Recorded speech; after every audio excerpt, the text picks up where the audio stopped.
Welcome to your pre-tournament analysis of Morocco. This analysis project has only been made possible by our amazing sponsorship partners.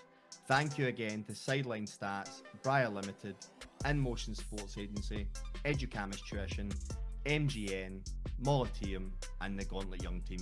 These are amazing companies and it's an absolute honour that they've agreed to be part of this project. Looking back at Morocco in the African qualifiers and the African Cup of Nations, they're a very well coached, very talented side. This is a Morocco side that could go far in this World Cup again.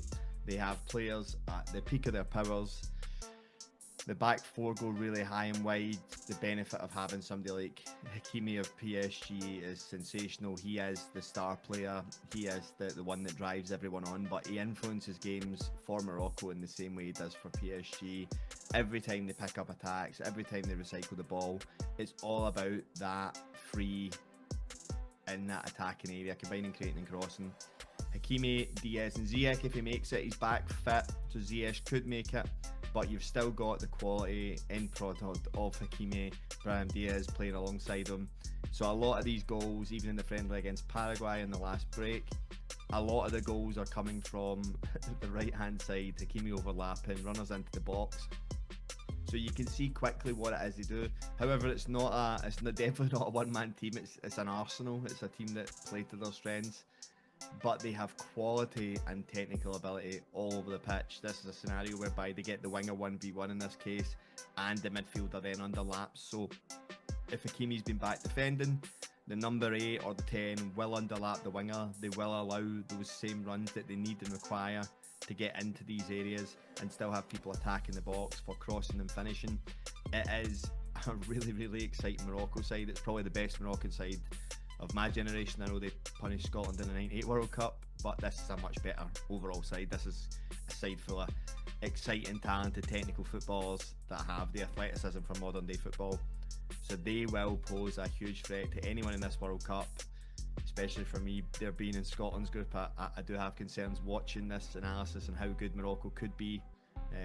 People are going to need to be on their day, and as we've seen at the World Cup in 2022, they're so well defensively structured. So on top of all these amazing bits of football, combination play, technical ability, they also have a proper grit and determination and proper steel. You can see how many times it's Sofiane Amrabat that's in the rest defence recycling the ball to restart these attacks. It's not just one thing, it's not just a gung-ho African side that can do one thing.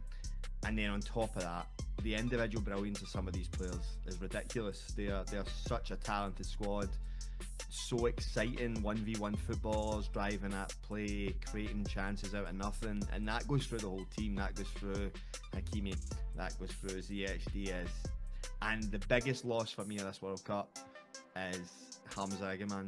His injury for Lille costing them a place at this World Cup. We were robbed of somebody that could do special things like that and do those little unique things that maybe modern footballers are criticised for not doing, but still been there.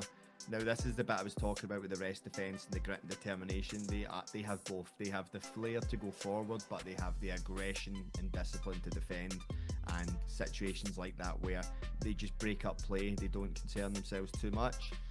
They get numbers around, the rest defence is good. Very rarely do I see scenarios like this with Morocco where it's a 2v2 and there's not too many teams that are going to be able to exploit with the pace there at this World Cup. There's not too many teams that have that, and a wonderful finish off the back of that. But you do have a lot of pacey, explosive players. So although there are little bits, I wouldn't be concerned about Morocco. There's a reason they'd one of the best defences at 2022 World Cup and why they've been so consistent for qualifying.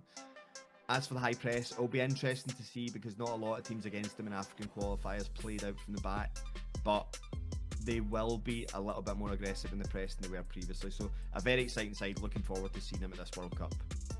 And thank you once again to our amazing sponsors, Sideline Stars, Briar Limited, In Motion, Educamis, MGN, Moliteum and the Gauntlet Young Team. Your support is greatly appreciated. I'm delighted to have you as part of this project. If you'd like to support us in any way possible, if you like this analysis, you could do so via Buy Me a Coffee and Patreon. Thank you.